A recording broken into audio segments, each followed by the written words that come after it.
No, teraz si dobre stalo. Teraz to bolo ono. Dobre, pozrieme sa na Traxasika. Tiež sa.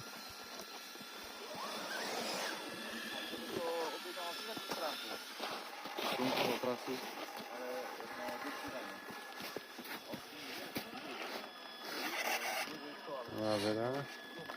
Vieš? Hej. Musíš viacej správa nabehať. Ale krásne chytilo. Aha. Krásne.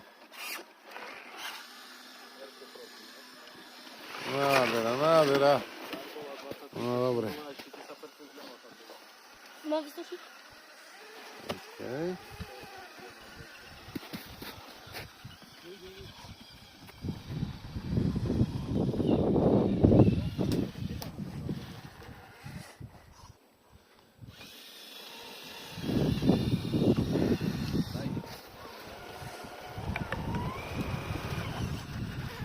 Originálny motorček? Všetko úplne, veter robíme iné. Aha. Závisí.